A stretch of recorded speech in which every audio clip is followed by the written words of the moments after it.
Comment un prêtre catholique a-t-il pu arriver à la tête d'un État européen en pleine Seconde Guerre mondiale et comment a-t-il mené une politique véritablement catholique? Avant de répondre à ces questions, il est nécessaire de comprendre que son pays, la Slovaquie, n'a jamais eu d'État souverain avant 1939. Plongeons-nous d'abord dans l'histoire du pays. Au IVe siècle, après Jésus-Christ, le roi Svatopluk contrôle la Grande Moravie, qui couvre à son apogée toute la Hongrie, la République tchèque et la Slovaquie actuelle, ainsi qu'une petite partie des pays voisins. Ce royaume a été évangélisé par deux moines venus de Byzance, Cyril et son frère Méthode, selon la volonté du prédécesseur de Svatopluk, le roi Rastislav. Mais la Hongrie, pays très puissant au Moyen-Âge, s'empare de ce royaume et y régnera 1000 ans, d'abord dans le cadre du royaume de Hongrie, puis ensuite dans le cadre de l'Empire austro-hongrois, jusqu'en 1918. Le royaume de Hongrie, perdant une bataille importante à Mohács en 1526 contre les Turcs, se replie sur la partie occidentale du royaume et couronnera ses rois à Presbourg, l'actuelle Bratislava, capitale de la Slovaquie de nos jours.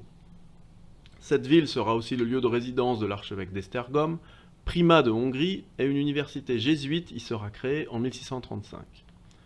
Peu à peu, la conscience nationale slovaque se réveille. En 1787, le prêtre catholique Anton Bernolak propose une première codification complète de la langue slovaque, mais c'est surtout en 1848 que le mouvement d'émancipation slovaque, représenté par le héros national Ludovic Stour, codifie la langue officiellement et sous son impulsion voit le jour un Conseil national slovaque qui préconise l'indépendance de la Slovaquie. Mais les parlements de Vienne et Budapest réagissent de manière négative, car à cette période, les sociétés secrètes révolutionnaires comme la franc-maçonnerie ou les Carbonari veulent abattre les cadres traditionnels de la société. L'émancipation de la Slovaquie est vue comme une expression du panslavisme et donc de l'influence russe. L'État hongrois opère une politique de magyarisation assez dure, qui mènera au drame du 25 octobre 1907, où les autorités hongroises refusèrent l'autorisation de consacrer une église par l'abbé Hlinka, ce qui était réclamé par des villageois slovaques. Un prêtre hongrois sera dépêché et les fidèles se rebellèrent. Le drame causera 15 morts lors de l'intervention de la gendarmerie. L'abbé Hlinka fut condamné à 1 an de prison. En conséquence, et faisant preuve d'une détermination sans faille, l'abbé Hlinka créera en 1913 un parti politique, le PPS, Parti populaire slovaque, qu'il dirigera. Mais en pleine Première Guerre mondiale, l'idée d'une nation tchécoslovaque indépendante de l'Autriche-Hongrie, qui va bientôt disparaître, fait surface. Les deux grands inspirateurs de ce projet sont les Tchèques Edvard Beneš et Tomáš Masaryk. Ils utilisèrent le slovaque Milan Štefanik pour servir de caution slovaque au projet. Beneš et Masaryk, qui en réalité détestent la Slovaquie, sont des francs-maçons tchèques et ils utiliseront leurs influences maçonniques pour valider auprès de la France et de l'Angleterre leur projet de nation tchécoslovaque, mais aussi auprès des États-Unis et du président Wilson, lui-même franc-maçon. En effet, les 14 points du président Wilson furent déterminants dans le redécoupage géographique de l'Europe au lendemain de la guerre. C'est au sortir de la conférence de la paix de septembre 1919, à l'aide de fausses cartes et de divers mensonges, que Beneš et Masaryk parviendront à valider leur projet auprès des grandes puissances. Ils avaient pris soin, avant cette conférence, de demander au gouvernement français d'exclure l'abbé Hlinka et son associé l'abbé Jelička des discussions. Entre-temps, le Slovaque Štefanik était mort dans un accident d'avion encore non élucidé. Les francs-maçons Beneš et Masaryk ont donc fait en sorte que la Slovaquie n'ait pas son mot à dire dans ce projet.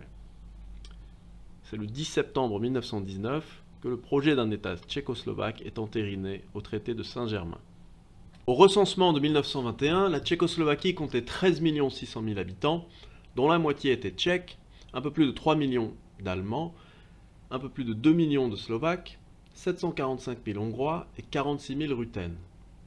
C'était donc un pays hautement hétérogène au niveau ethnique.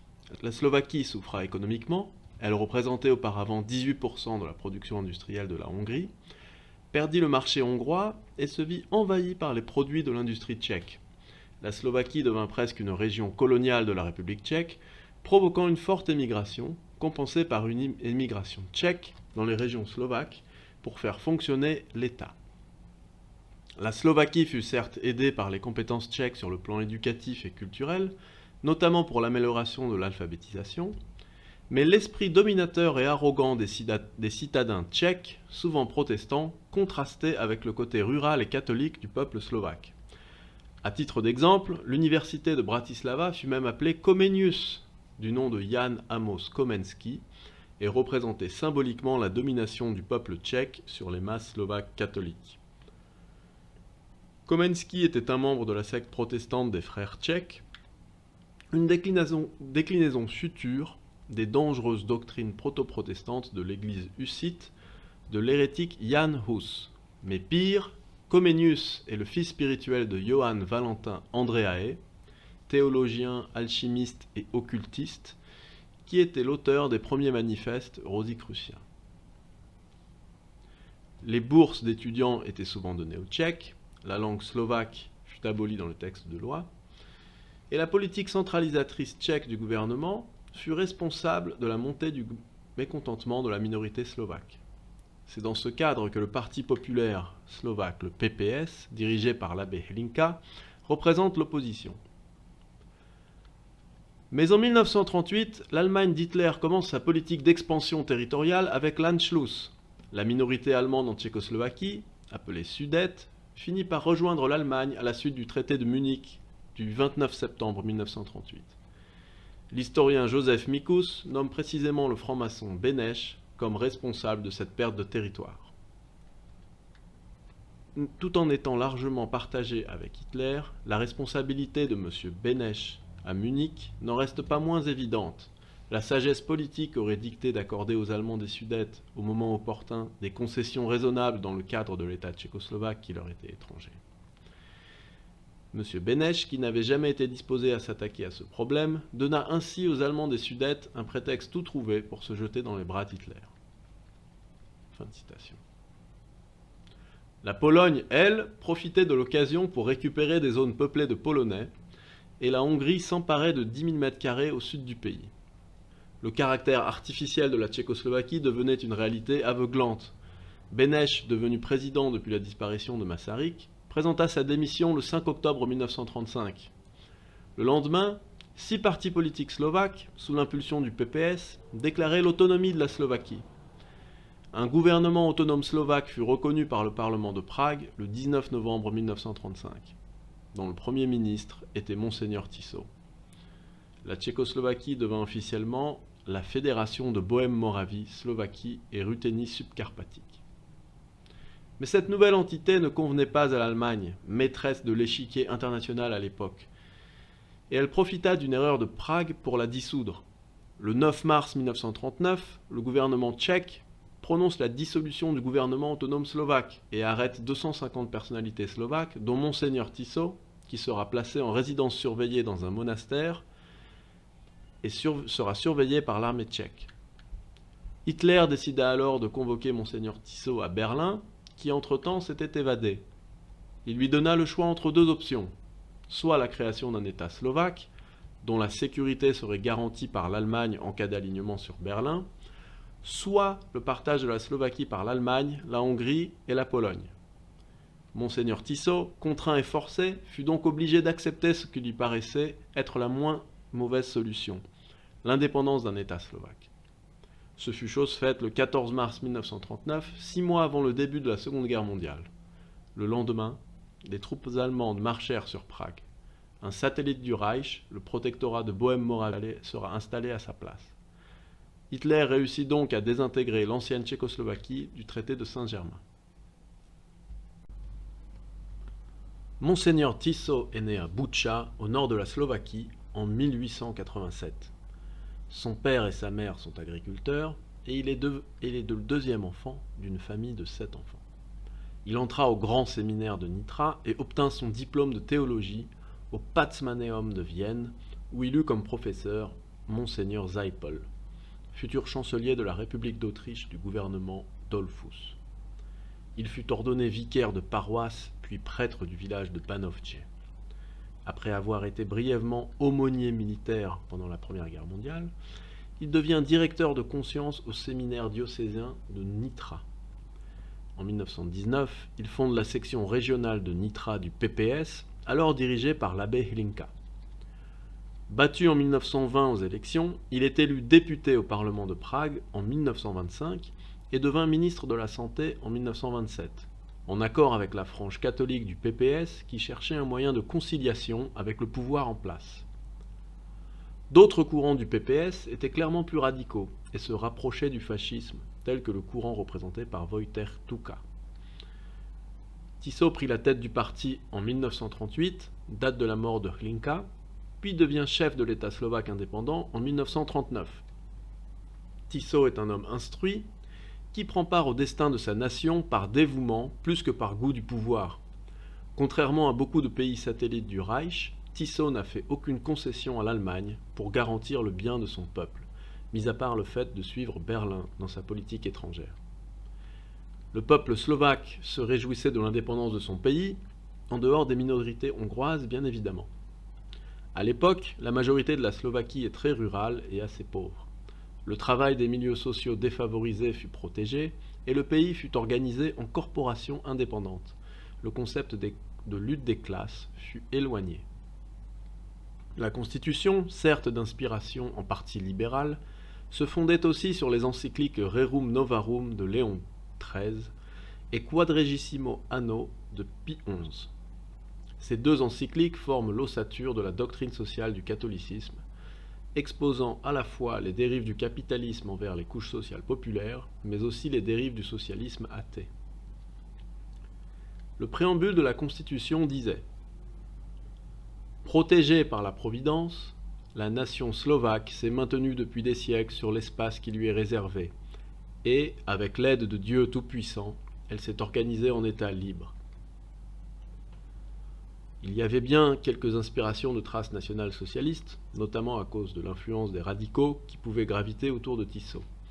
Mais le 21 février 1939, Tiso lui-même déclare au Parlement « Nous ne voulons pas être et ne serons jamais les esclaves d'une idéologie, quelle qu'elle soit, qui ne plonge ses racines dans nos traditions slovaques et qui ne soit pas attachée à notre esprit slovaque et chrétien.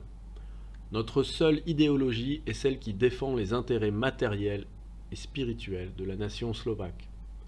Que l'on me comprenne bien, et tout particulièrement en ce qui concerne l'idéologie chrétienne dont je suis convaincu qu'elle ne peut entrer en contradiction avec les intérêts de la nation. Au-delà de toute querelle de chapelle, il est entendu que l'idéologie chrétienne est enracinée dans notre vie nationale et politique. Nous devons toutefois en approfondir la connaissance afin d'opposer aux autres idéologies l'esprit critique qui nous évitera de devenir leurs esclaves. L'État slovaque ne sera donc pas totalitaire ou bien clérico-fasciste ou fasciste, comme peuvent le dire certains, mais il se rapproche des conceptions de Salazar au Portugal et de Dollfuss en Autriche, avec pour véritable fondement la doctrine catholique. Les détracteurs qui crient au fascisme ne sont en général que des Tchèques qui voient les Slovaques comme des traîtres ou bien des communistes. L'historien allemand Ernst Nolte renchérit. Ni André Hlinka, ni son successeur Joseph Tiso n'étaient fascistes. C'étaient des prêtres catholiques fortement enracinés dans la tradition millénaire de l'Église et pour qui l'État séculier, point de départ et de tremplin des mouvements fascistes, était un scandale. Pour eux, l'éveil de l'individualité nationale slovaque signifiait la conservation et la consolidation de l'ambiance chrétienne. Ils combattaient l'influence tchèque, non parce qu'elle était tchèque, mais parce qu'elle était athée. Ils nourrissaient quelques sympathies pour Mussolini et imitaient certaines de ses méthodes. Ils étaient sûrement d'accord avec lui dans leur commune critique de l'État libéral démocratique, mais cette sympathie aboutissait tout au plus à un certain pro-fascisme. Citons aussi le Centre universitaire d'études hongroises, en 2006, qui écrit dans son cahier de la Nouvelle Europe à propos du PPS de Hlinka et Tiso. Ce fut un parti conservateur, inspiré des encycliques papales, et dont la doctrine est un mélange de doctrine de l'Église et d'affirmation d'une irréductible identité slovaque. La preuve ultime de toutes ces affirmations réside dans la bénédiction apostolique envoyée par Pie XII à Monseigneur Tiso et à la nation slovaque en 1939. Fils bien-aimé, homme illustre et honorable, Salut et bénédiction apostolique. Par une lettre officielle du mois dernier, nous avons appris que vous avez été président de la République slovaque et que vous êtes déjà entré en fonction. Nous vous remercions de cette nouvelle en priant Dieu qu'il daigne, dans sa bienveillance, accorder à votre nation, qui nous est très chère, une véritable prospérité et fidélité. Nous approuvons vos intentions louables exprimées dans votre lettre de vouloir, dans l'accomplissement de votre tâche, vous efforcer de maintenir les relations qui existent entre nous et de vouloir les approfondir. Nous vous promettons de vous appuyer de tous nos efforts dans la réalisation de ce projet. Entre-temps, comme gage des dons célestes, nous vous accordons volontiers notre bénédiction apostolique dans le Seigneur, à vous, fils bien-aimés, hommes illustres et honorables, ainsi qu'à la nation slovaque tout entière.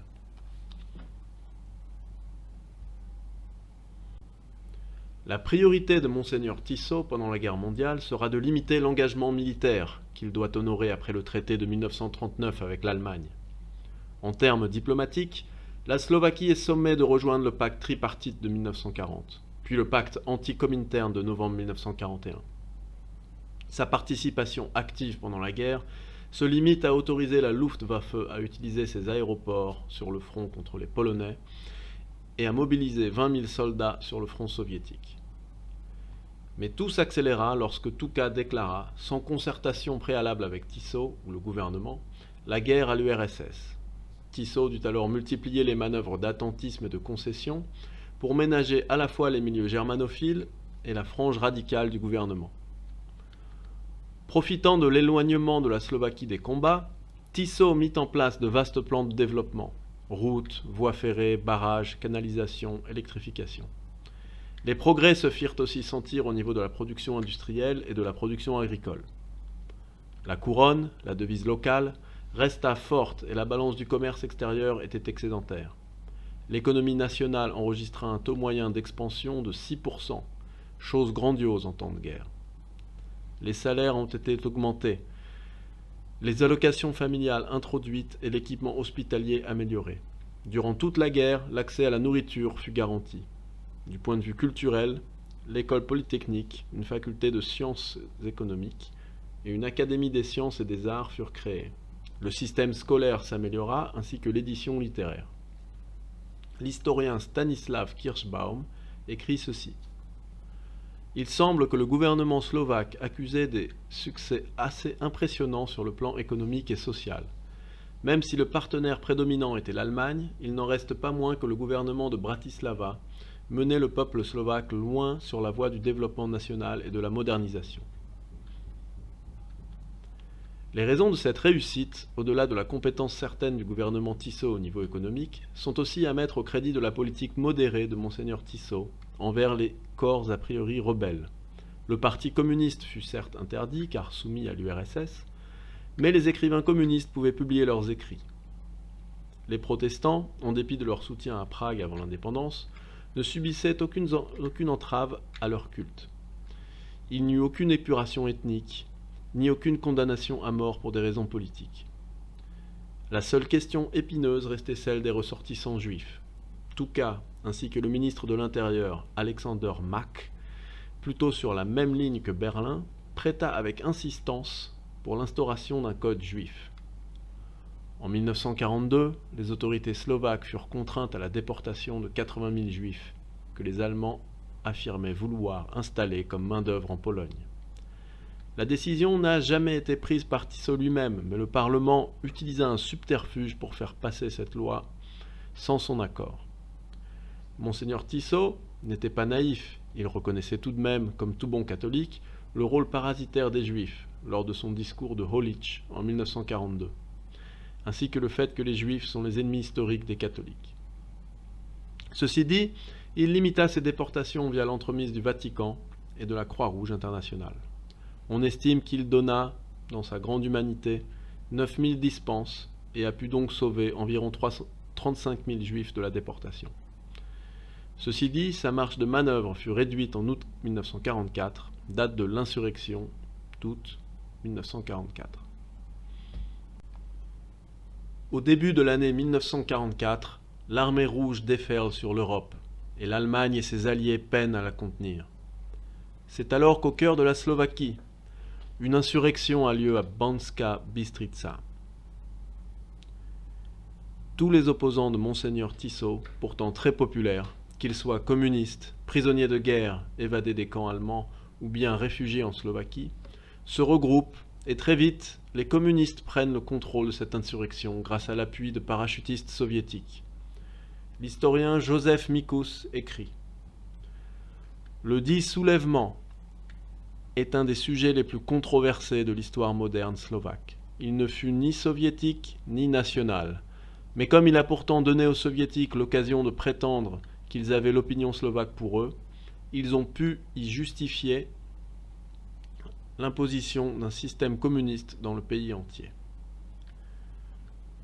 Une garnison militaire allemande fut attaquée et assassinée par cette armée insurrectionnelle. L'Allemagne réagit et procède à son désarmement, alors même que quelques divisions de l'armée slovaque avaient rejoint cette insurrection. Alors que l'armée slovaque sous Tiso avait perdu 2500 hommes au combat, cette répression des Allemands coûtera la vie à 25 000 personnes. L'armée rouge, alors très proche, n'est pas intervenue. Le gouvernement slovaque, sentant qu'il était de plus en plus difficile de maintenir le pays indépendant sous la pression communiste, se réunira une dernière fois le 23 janvier 1945. Tiso prononcera les mots suivants. La nation slovaque, se réclamant du droit naturel qui lui a été conféré par Dieu, a été, est et sera une nation distincte et indépendante, ayant sa propre existence. Les députés se séparèrent au son de l'hymne slovaque et de l'hymne pontifical. Après avoir refusé une proposition des soviétiques de devenir l'allié de l'URSS, Monseigneur Tiso fut contraint de préparer son exil avec son gouvernement et environ 10 000 personnes de toutes classes sociales confondues. Mais Monseigneur Tiso n'arrivera jamais à rejoindre Munich, où le cardinal Faulhaber était disposé à l'aider. En avril 1945, il fut arrêté par l'armée américaine, qui le livrèrent aux communistes, puis qui aussitôt le livrèrent à Beneš. On ne saura jamais réellement qui l'a trahi, mais on se doute que Beneš, les Américains et les communistes ont collaboré pour arrêter Tiso. Beneš conduit une véritable politique d'épuration et fit déporter ou tuer 20 000 Slovaques en URSS. Le procès de Tiso commença en 1946. La majorité du tribunal de Bratislava était composée de communistes. Malgré tout, Tiso put compter sur le soutien des évêques slovaques qui ont tous attesté de sa volonté d'œuvrer pour le bien commun. Monseigneur Tiso se défendit tellement bien que les autorités communistes interrompirent la diffusion radiophonique du procès et que les comptes rendus des audiences furent censurés. Le seul but de l'accusation était de faire passer Monseigneur Tiso pour un agent allemand odieux et complice d'Hitler pour faire disparaître la Tchécoslovaquie et qui aurait passé sa vie à persécuter les Juifs. Le 17 mai 1947, Monseigneur Tiso lut sa défense. 2 jours plus tard, lors de la Saint-Joseph, des milliers de femmes, après avoir assisté à la messe, défilèrent dans les rues de la ville de Piestany pour le soutenir, en dépit de nombreuses arrestations et d'une propagande intense du régime. Monseigneur Tiso reçut des milliers de lettres et de témoignages de sympathie venant de toute la Slovaquie. Mais le 15 avril 1947, Tiso fut condamné à mort. La Constitution donnait au seul président le droit de grâce. Mais Beneš, le franc-maçon, ne l'utilisa point. Il laissa au gouvernement du communiste Gottwald le soin de voter pour sa mort à l'unanimité. Après avoir passé la nuit du 17 au 18 avril en prière, et après avoir communié, Monseigneur Tiso fut pendu à l'aube, un crucifix et un chapelet entre les mains. Voici le dernier message écrit qu'il laissait aux Slovaques. Dans l'esprit du sacrifice que je vais endurer, j'adresse ce message à la nation slovaque. Restez toujours et en toutes circonstances unanimes dans la réalisation de notre grand principe, pour Dieu et la nation. Tel n'est pas seulement le sens évident de l'histoire slovaque, c'est aussi un ordre que Dieu nous a donné comme une loi naturelle à notre nation et à tous ceux qui en font partie. Toute ma vie, j'ai obéi à cette loi. Aussi, je me considère d'abord comme le martyr de cette loi divine, et ensuite comme le martyr de la défense du christianisme contre le bolchevisme, dont la nation doit se protéger par tous les moyens, non seulement afin de rester fidèle à son caractère chrétien, mais aussi dans l'intérêt de son avenir. De même que je vous prie de ne pas m'oublier dans vos prières, je vous promets d'intercéder auprès de Dieu, Maître suprême de ce monde, afin qu'il ait toujours la nation slovaque en sa sainte garde, la bénisse dans sa lutte pour Dieu et la nation, et lui accorde de demeurer toujours fidèle à l'Église du Christ.